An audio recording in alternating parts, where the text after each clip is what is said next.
مدہوش نہیں بیدار ہیں ہم، ہر آہٹ پہ تیار ہیں ہم، سمجھے نہ کوئی غافل ہم کو اس ملک کے پہرے دار ہیں ہم، مدہوش نہیں بیدار ہیں ہم ہر آہٹ۔ بسم اللہ الرحمن الرحیم۔ السلام علیکم ورحمۃ اللہ وبرکاتہ۔ ناظرین، آپ دیکھ رہے ہیں تحفظ-ے-دین میڈیا، اور ہمارے اس خصوصی شو ہفتہ واری خاص ملاقات میں آج پھر ہم ایک دفعہ ایک اہم شخصیت کے ساتھ آپ کے درمیان حاضر ہیں۔ ناظرین، اس ہفتے ہمارے پاس ہمارے آفس پہ ادارے پر ممبئی سے ایک اہم شخصیت حاضر ہوئی ہیں، مولانا الرحمن صاحب ندوی، جن کا عرفی نام ہے مولانا حفظ الرحمن صاحب، جو کہ آرگنائزر ہے آل مہاراشٹر اصلاح معاشرہ Committee, All India Muslim Personal Law Board. یہ وہ اہم شخصیت ہیں۔ سب سے پہلے تو ہم حضرت کا بہت بہت شکریہ ادا کرتے ہیں کہ آپ نے اپنا قیمتی وقت ہمیں دیا اور ہمارے آفس پر تشریف لائے۔ سب سے پہلے ناظرین چلتے ہیں، ہم ان سے کچھ گفتگو کرتے ہیں۔ اس سے پہلے میں مولانا سے عرض کرنا چاہوں گا کہ آپ اپنا مختصر سا تعارف کرا دیں اور اپنی جاری مصروفیات سے بھی ناظرین کو روشناس کرائیں۔ وعلیکم السلام ورحمۃ اللہ وبرکاتہ۔ سب سے پہلے تو آپ کا شکریہ کہ آپ نے اس لائق سمجھا۔ میرا نام الرحمن ندوی ہے، عرفی نام آپ نے بتایا حفظ الرحمن، جی، ممبئی سے تعلق ہے، اور All India Muslim Personal Law Board کا ایک خادم ہوں۔ اصلاح معاشرہ کمیٹی کے لیے کام کرتے ہیں، یعنی سماج سدھار کا کام۔ جی جی، یہ فی الحال ہم لوگوں کی مصروفیت ہے۔ اچھا، ماشاء اللہ۔ ابھی سکونت بھی آپ کی ممبئی ہی میں ہے؟ جی ماشاء اللہ۔ اسی طرح مولانا، جیسے کہ آپ کے تعارف میں ہم نے کہا تھا کہ آل مہاراشٹر اصلاح معاشرہ Committee, All India Muslim Personal Law Board, تو سب سے پہلے تو میں یہ عرض کرنا چاہوں گا کہ آپ اس کے متعلق ناظرین سے کچھ عرض کریں کہ یہ تنظیم ہے یا جو بھی تحریک ہے، اس میں کیا کیا کام کیا جا رہا ہے اور کیا کیا ان کے عزائم ہیں، اب تک کیا کیا کر چکے ہیں۔ آپ کے جو بھی تحریک ہے اس کے متعلق ناظرین سے تفصیلی عرض کریں۔ All India Muslim Personal Law Board ایک متحدہ پلیٹ فارم ہے تمام مکاتب فکر، تمام مسالک کا، اور اس کا مزاج یہی ہے کہ یہ اتحاد کے ساتھ اپنی ساری کارروائیاں آگے بڑھاتا ہے۔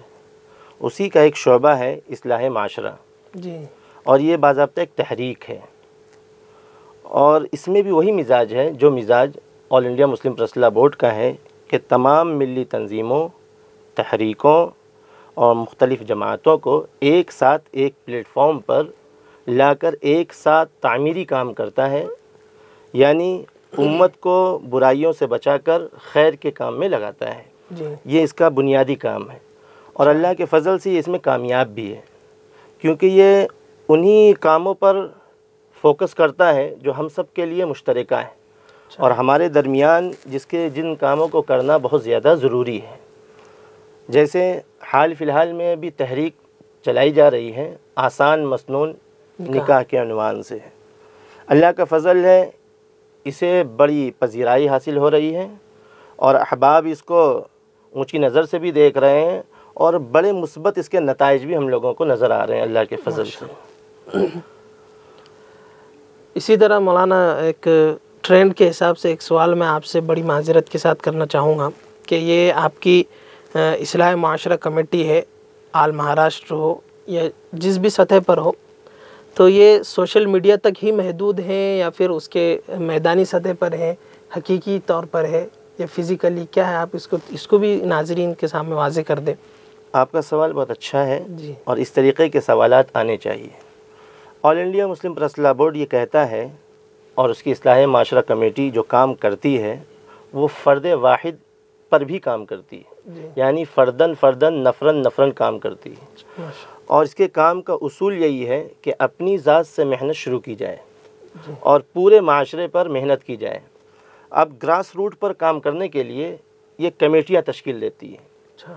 ایک کمیٹی صوبائی ہوئی، جی، اس کے تحت جو صوبائی کے نیچے پھر ایک ضلعی کمیٹی ہو جاتی ہے، ضلعی کمیٹی کے تحت جو ہے وہ تعلق جات کی کمیٹیاں، پھر تعلقے کے تحت جو ہے وہ قصبوں کی اور دیہاتوں کی کمیٹیاں۔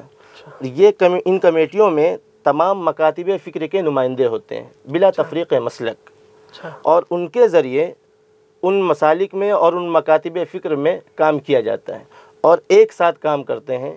اس کے اس کا پورا کام، اس کا جو پورا نقشہ ہے وہ زمینی لیول پر ہے، گراس روٹ پر ہے، اور انہی پیغامات کو ہم تک جو پہنچایا جاتا ہے یا عموماً لوگوں تک پہنچایا جاتا ہے وہ آل انڈیا مسلم پریس لا بورڈ کی جو سوشل میڈیا ڈسک ہیں، آفیشیل یوٹیوب چینل بھی ہے AIMPLBA پر، ہاں اسی طریقے سے ٹویٹر بھی ہے، اسی طریقے سے اور بھی جو بھی مختلف پلیٹ فارم ہیں اس سے اس کام کو انجام دیا جاتا ہے۔ یعنی کہ مختصراً اگر میں اسے کہنا چاہوں تو یوں کہہ سکتا ہوں کہ ہر طرح کے طبقے کو اور ہر طرح سے لوگوں کو جمع کرنے کی اور ان کی اصلاح کرنے کی فکر ہو رہی ہے۔ ماشاءاللہ بہت ہی بلند عزائم ہیں، اللہ خوب برکت دے۔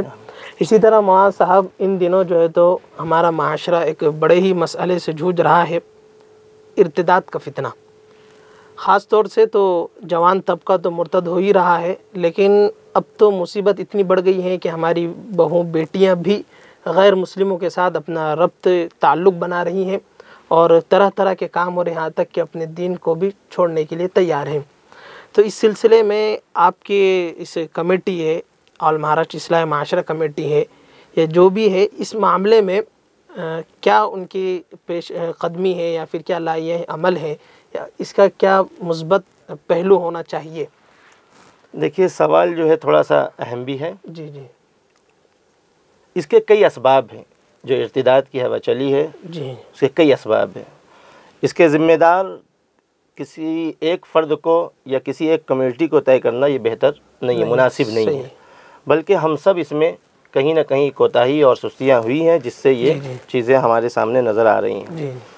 آل انڈیا مسلم پریس لا بورڈ کا کہنا یہ بھی ہے، اصلاح معاشرہ کمیٹی کا یہ سمجھنا ہے کہ جیسے بہت سے اسباب ہیں اس کے، ان میں سے ایک سبب شادیوں کا مشکل ہونا بھی ہے۔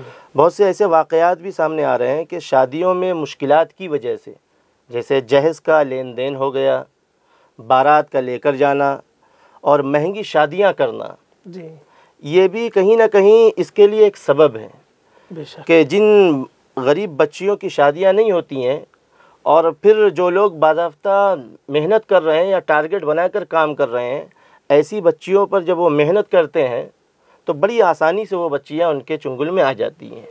صحیح۔ اس سلسلے میں آل انڈیا مسلم پریس لا بورڈ فی الحال یہ اس راستے سے کام کر رہا ہے کہ نکاح کو آسان کرائیں تاکہ ایک دروازہ بند ہو۔ پھر مختلف اور بھی جو معاملات ہیں اس پر بھی تعمیری اعتبار سے، کیونکہ اصلاح معاشرہ کی جو کمیٹی ہے وہ تعمیری کام کرتی ہے اور مثبت کام کرتی ہے۔ اصلاح معاشرہ کمیٹی کا کہنا یہ ہے کہ جذباتیت غالب نہ آنے دیں، ان کے اسباب پر غور کریں، کن اسباب کی بنیاد پر یہ چیزیں ہو رہی ہیں۔ موبائل کا بھی اس میں دخل ہے کہ جیسا کہ خالد سیف اللہ رحمانی صاحب دامت برکاتہم نے پچھلے دنوں اس پر لمبی چوڑی تفصیلی رپورٹ بھی پیش کی تھی اور اخباری بیان بھی جاری کیا تھا، مضامین بھی اس پر شائع ہوئے تھے۔ یہ سارے اسباب پر ہم سب کو اور ساری کمیونٹی کو مل کر کام کرنا ہوگا کہ والدین اپنی ذمہ داری ادا کریں، ہم علماء اپنی ذمہ داری ادا کریں، عوام اپنی ذمہ داری ادا کریں، سوسائٹی اپنی ذمہ داری ادا کرے۔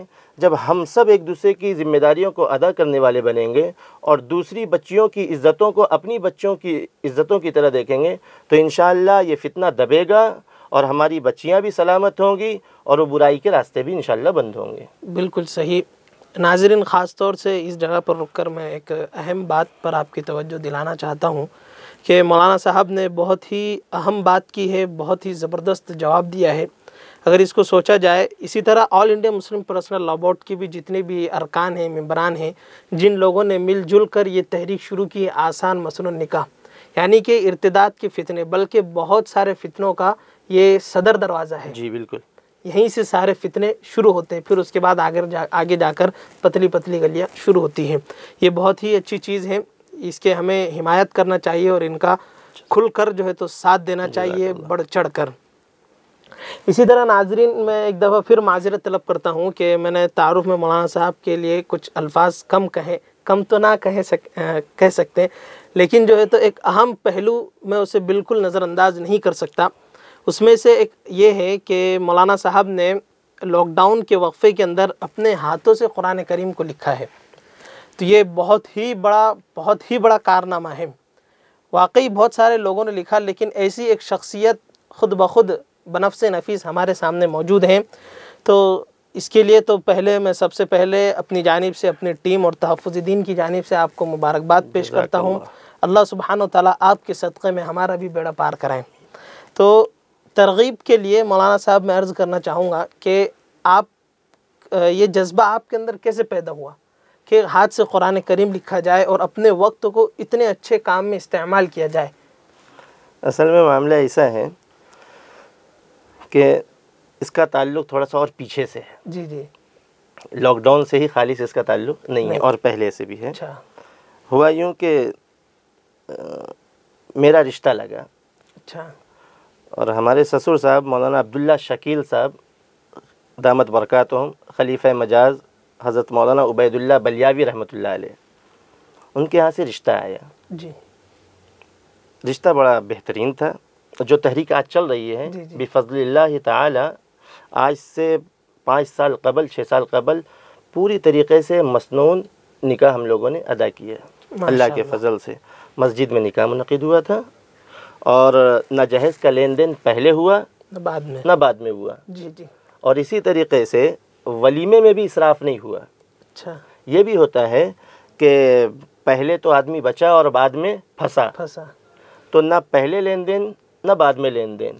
اور اسی طرح سے کہ ولیمے کے نام پر جو اسراف کیا جاتا ہے، اصلاح معاشرہ کمیٹی آج ان چیزوں پر کام کر رہی ہے اللہ کے فضل سے، وہ بھی نہیں ہوا. ماشاءاللہ. یہ درمیان میں یہ بات عرض کر دی جی جی، کیونکہ اس کا تعلق ہماری تحریک سے ہے، تحریک سے بھی، اور یہ ہم ترغیب دلانا چاہتے ہیں. تو اور یہ بھی بات عرض کر دیں کہ میری جب نکاح ہوا تو اس موقع پر میری بارات بھی نہیں گئی تھی. اچھا. الحمدللہ. یعنی مکمل طور پر شریعت کی پابندی ہم نے اپنے اوپر عائد کی تھی. ماشاءاللہ، بہت ہی خوب. اب جب رشتہ آیا، سب کچھ طے ہو گیا. والدہ سے پوچھا گیا، والدہ نے ہم سے پوچھا کہ آپ کو پسند اگر ہے تو یہ رشتہ آگے بات بڑھائی جائے. جی جی. ہم نے کہا کہ آپ لوگوں کی جیسی مرضی، کیونکہ ہمیں یہ یقین ہے کہ ہماری والدہ جو ہے ہمارے متعلق کوئی غلط گمان نہیں رکھیں گی. جی جی. اور غلط فیصلہ نہیں کریں گے، ہم سے زیادہ محبت کرتی ہیں. ہم نے کہا جو آپ کو پسند وہ ہم کو پسند. والدہ نے کہا دیکھنا چاہتے ہیں، تو میرا دل یہ نہیں مانا کہ ان کے فیصلے پر ہم کیا نظر ثانی کریں. ہم نے کہا مجھے دیکھنے کی ضرورت نہیں ہے. لیکن دل میں ایک بات آئی کہ کچھ ایسا تحفہ دیا جائے کہ جو قیمتی بھی ہو، میری آخرت میں بھی مغفرت کا ذریعہ بن سکے. کیا بات. یہ سوچ کر ہم نے قلم اٹھایا. اچھا. اور اللہ کے فضل سے 24 پارے تک لکھ دیے. لیکن وقت اتنا کم ملا کہ وہ پورا نہیں ہو سکا. اچھا. پھر نکاح ہو گیا. نکاح میں ہم نے ہدیہ میں انہیں دے دیا. ماشاءاللہ. وقت گزرتا گیا اور اللہ کے کرنے سے ایسا ہوا کہ پھر لاک ڈاؤن آ گیا. جب لاک ڈاؤن آیا تو سب دروازے تو بند تھے. ہم نے سوچا کہ یہ دروازہ میرے لیے عبادت کا کھلا ہوا ہے، اسے ہم کیوں بند کریں. اور یکسوئی سے اللہ کے فضل سے وہ باقی بچے ہوئے جو پارے تھے اسے مکمل کیے. آج اللہ کا فضل ہے، اس کا احسان ہے، اس کا کرم ہے کہ اس عظیم نعمت سے مجھے اس نے مالا مال کیا. اب یہ دعا ہے کہ اللہ تعالیٰ اس کے نقطوں، اس کے حرکتوں کے صدقے میں میری بھی مغفرت فرمائے، میرے اساتذہ کی بھی مغفرت فرمائے، اور جتنے ہم سے محبت کرتے ہیں ان سب کی مغفرت فرمائے. ماشاءاللہ. مولانا صاحب بہت ہی بڑی بات آپ نے کہی، اور یہ جذبہ شاید میں نے زندگی میں پہلی دفعہ آپ کے جو جذبات تھے، پہلی دفعہ میں نے اس طرح کا کوئی بات سنی. ورنہ ابھی تک یہ سنا تھا کہ لوگ عشق میں چاند تارے ہی توڑنے کی بات کرتے ہیں. وہ تو پتہ ہے کرنا تو ہے نہیں، لیکن یہ بہت اچھی پیشکش ہے. ناظرین کے لیے بھی خاص طور سے یہ بات بہت اہم ہے. میں اپنے اوپر خود لیتا ہوں کہ یہ ایسا ہدیہ، ایسا تحفہ ہو سکتا ہے کہ جس کی کوئی نظیر اس دنیا میں مل ہی نہیں سکتی. اپنے ہاتھوں سے لکھا ہوا ہر طرح کا یہ ہدیہ اور تحفہ ہو سکتا ہے. بہت بڑی بات ہے. ناظرین آپ کو بھی اس بات پر ضرور عمل کرنا چاہیے. اور مولانا صاحب کے لیے پھر ایک بار جو ہے تو بہت بہت مبارکباد، اس لیے کہ یہ ایک عجیب سلسلہ مولانا نے شروع کیا ہے. اللہ تعالیٰ اسے تا قیامت باقی رکھے اور ان کی نسل میں، اولاد میں بھی یہ چیزیں پیدا کرے. اسی طرح ناظرین اب ہم اپنے وقت کے اختصار کے ساتھ سب سے پہلے تو مولانا صاحب سے عرض کریں گے کہ تحفظ دین کو آپ کب سے جانتے ہیں اور آپ کی مناسبت بھی بیان کر دیں. تحفظ دین میڈیا کو تقریباً میں 4-5 سال سے جانتا ہوں. یعنی بنیاد سے؟ الحمدللہ. اچھا ماشاء. کیونکہ اس کا جو مواد ہوتا ہے وہ دینی ہوتا ہے. جی. اور دوسرا اس کو دیکھنے کا ایک سبب یہ بھی بنا کہ اس پر ہندوستان کے اکابرین کا دست ہے، دست شفقت ہے، بلکہ یہ کہیے. اچھا. اور اکابرین بھی اس چینل کو بڑی محبت کی نظر سے دیکھتے ہیں اور اعتماد کرتے ہیں. جی جی. کیونکہ سوشل میڈیا پر ہر چیز اعتماد کے لائق نہیں ہے. جی جی بالکل. تو ایک سورس ایسا ہم کو نظر آیا کہ جس پر اعتماد کیا جا سکتا ہے، کیونکہ ہمارے اکابرین اس پہ اعتماد کرتے ہیں. اور ہمارا یہ مزاج ہے کہ جس پر ہمارے اکابرین اعتماد کرتے ہیں ہم بھی ان پر اعتماد کرتے ہیں. تو بس اسی بنیاد پر الحمدللہ ہم اس کو دیکھنے لگے، کافی پسند آیا، اور اللہ تعالیٰ اسے خوب ترقی بھی نصیب فرمائے. اس کے لیے مزید دعائیں بھی کرتے ہیں. تو یہ آپ کی پہلی دفعہ حاضری تھی یہاں پر؟ تحفظ-ے-دین میں میری پہلی دفعہ حاضری. اچھا. ویسے تو یہ بات تو ہم سب جانتے ہیں کہ قاری ضیاء الرحمن صاحب جو ڈائریکٹر ہے ان سے تو آپ کا رابطہ کافی گہرا ہی ہے. اسی مناسبت سے ہم لوگ یہاں آج بیٹھے ہوئے ہیں. تو خیر ناظرین، یہ تھی ہماری مختصر سی ملاقات حضرت مولانا عزیز الرحمن صاحب عرف مولانا حفظ الرحمن صاحب ندوی سے. ایک بہت ہی اہم ملاقات تھی. اس میں مولانا صاحب نے بہت ہی اہم باتیں بیان کی اور کئی سارے پس منظر انہوں نے بیان کیے، اور ایسی چیزیں بھی ہیں جو ہم اس سے سیکھ سکتے ہیں. یہ مکمل ترغیبی تھی اور اس میں ہر آدمی اس بات پر عمل کر سکتا تھا. آسان بھی تھی، بہت ساری چیزیں آسان. مثلا نکاح کے متعلق بتائے، ارتداد کی فتنے اور قرآن کریم کے معجزے کے متعلق بھی حضرت نے بہت ہی اہم گفتگو کی. تو خیر ناظرین، اب میں مولانا صاحب کا پھر ایک دفعہ شکریہ ادا کرتا ہوں، اور اپنی تمام ٹیم کی طرف سے، خاص طور سے سرپرست تحفظ-ے-دین حضرت مولانا محفوظ الرحمن فاروقی، اسی طرح ڈائریکٹر تحفظ-ے-دین قاری ضیاء الرحمن فاروقی کی جانب سے اور ہماری اپنی مکمل ٹیم کی جانب سے آپ کا بھرپور شکریہ ادا کرتا ہوں. اور اپنا قیمتی وقت دینے کے لیے بھی ہم معذرت طلب کرتے کہ آپ نے اپنا قیمتی وقت دیا، اس کے لیے بھی ہم، اور تکلیفیں برداشت کی، اس کے لیے بھی ہم معذرت طلب کرتے ہیں. پھر انشاءاللہ بنے رہیں ناظرین ہمارے ساتھ. پھر اگلی دفعہ اگلے ہفتے کسی اور اہم شخصیت کے ساتھ ملاقات ہوگی. ہمیں اجازت دیجیے. السلام علیکم ورحمۃ اللہ وبرکاتہ. مدہوش نہیں بیدار ہیں ہم، ہر آہٹ پہ تیار ہیں ہم. سمجھے نہ کوئی غافل ہم کو اس ملک کے